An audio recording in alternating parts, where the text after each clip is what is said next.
There you go. Oh, sorry. She nearly broke it.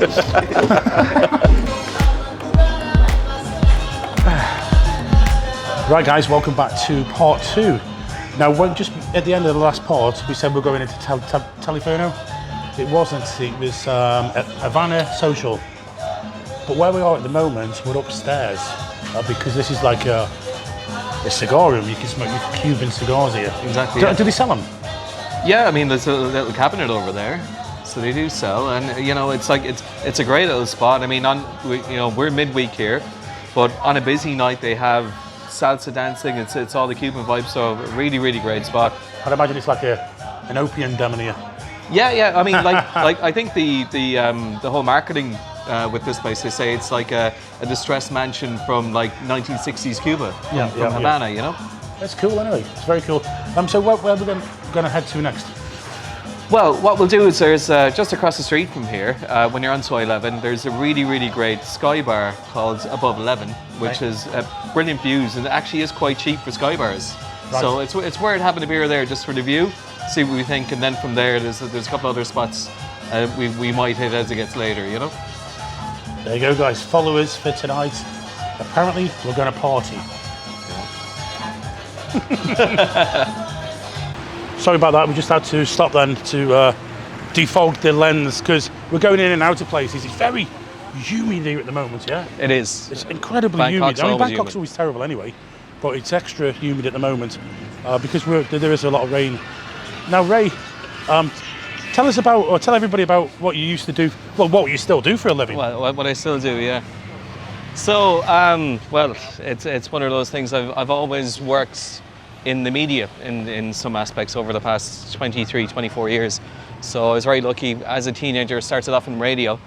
Is this Radio Dublin or something like that? No, Radio Limerick, which is in the west of Ireland. Yep. So basically, it was the first commercial station I worked for was a station called Radio Limerick 1, which has a unique history in some respects. It was the first Irish independent local station to have their license revoked. Right. And once that happened, there was a little bit of a kind of high court battle and stuff like that, but they actually went to satellites. So we broadcast on the Hotbird, UTEL and Astra satellites across Europe, which we were legally entitled to do, but I'm not quite sure if we were fully legal in Ireland at the time, which is unusual. But from there, worked with them for a period of time. They had a TV station there as well, so I used to work doing some production stuff with them, and then ended up working for several different radio stations for about 10 years that way. A station called Limerick's Live 95 FM. I was there for about 5 years and used to do some stuff kind of weekends during the day with them. So I was a presenter, was a producer. You told me some really funny stories about when it was a slow news day. You just used to make up the news like, okay, there's been an earthquake today in Turkey.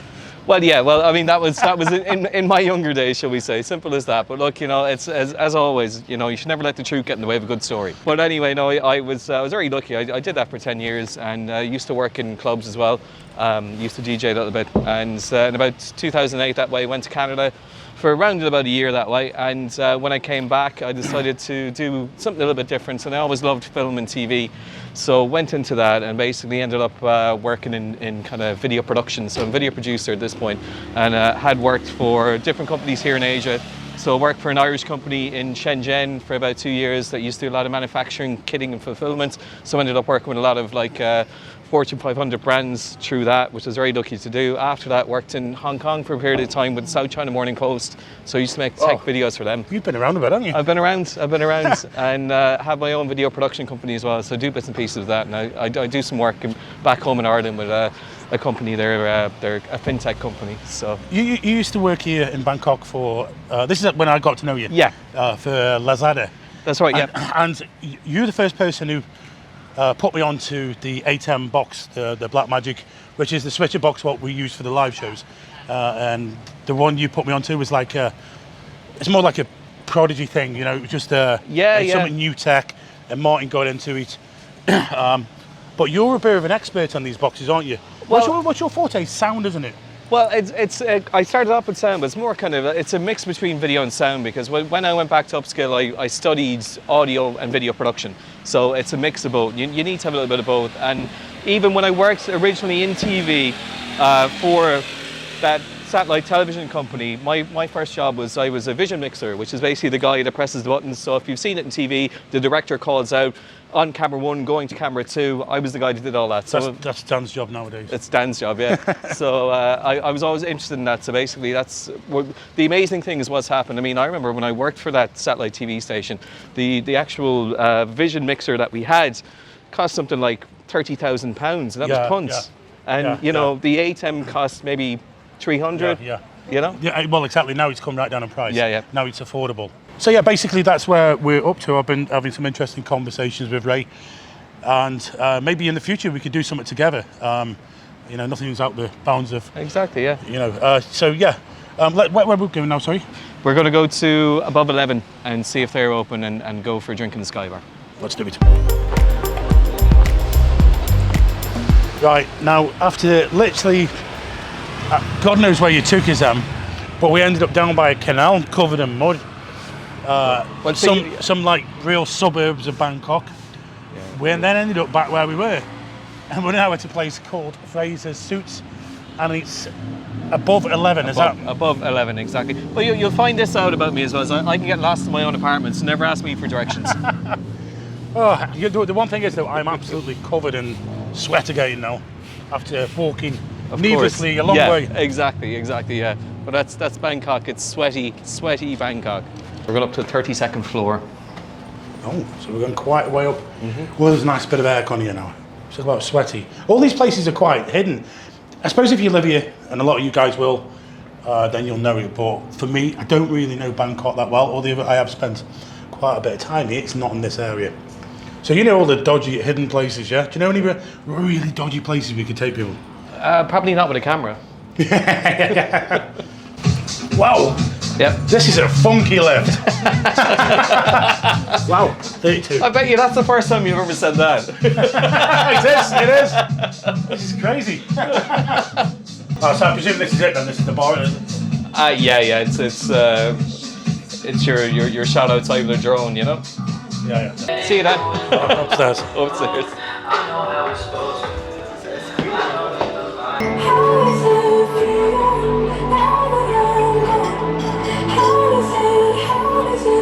That's called a keyring. I've never had that before.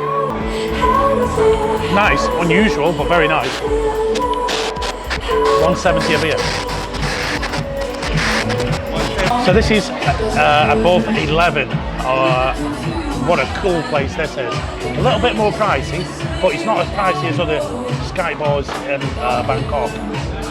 But that's what you get. That's what you pay for. The views are just fabulous. What a cool place that is. And them beers the 3 beers was 600 baht. Not the cheapest. No, not at all. Not Pattaya prices, but you do expect pay a premium when you come to Bangkok. But having said that, good for a Sky Bar. Good prices for a Sky Bar. Yeah. I mean, some of them are ridiculously expensive. Yeah. Raining in the rainy season. It stopped. Yeah. Who'd have thought it? Soy jet. Talai cup. 200 baht. Crikey. Bloody hell. Oh. I think I'll be okay.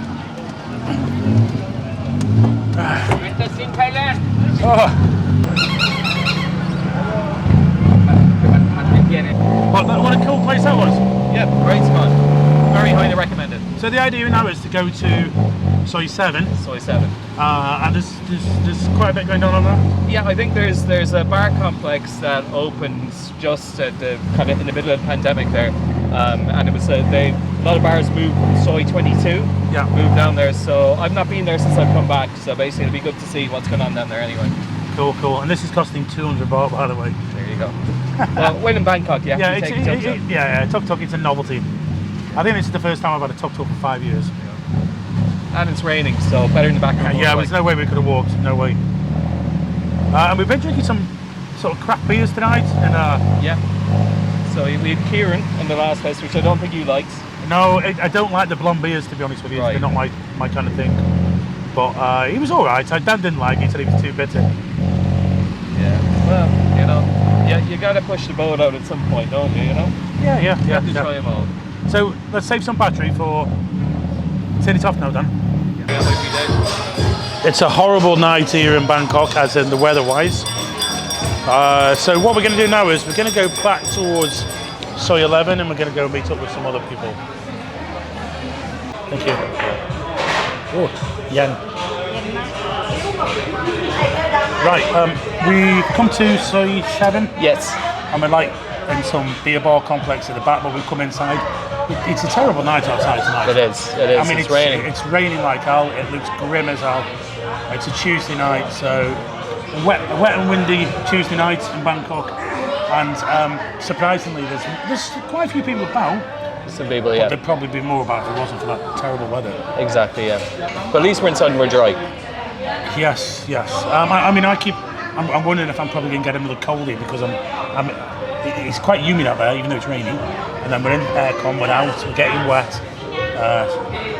Yeah. Definitely a cold for me coming on. Well, let's drink it out of you. I've still got this terrible chest what I've had for like over 2 weeks now. And a few people said they've had it, and some people are calling it long COVID. It's just a cold. But it is still there constantly, like say 2.5 weeks now. It's just doing my head in. And every morning when I wake up, I'm coughing up a lot of rubbish. Right. Can't seem to shift it. Maybe I'm going to get some antibiotics. Oh dear, yeah. You know. Well, as we say back home, it's either the kill or the cure. So you have a few beers and see how you feel in the morning. No, that's the problem, you see. I always feel worse. Last night, I didn't go out Monday night, and I couldn't sleep. I think it was like it was going light when I got sleep, and then I had to be up early, so I've only had about 2 hours sleep. And then, but I didn't have a bad chest this morning. But every time I do have a couple of beers, I've got a terrible chest in the morning. Bangkok traffic, we'll say. Yeah. All right. Well, look, we'll drink to your health anyway. That's all we can do. Cheers.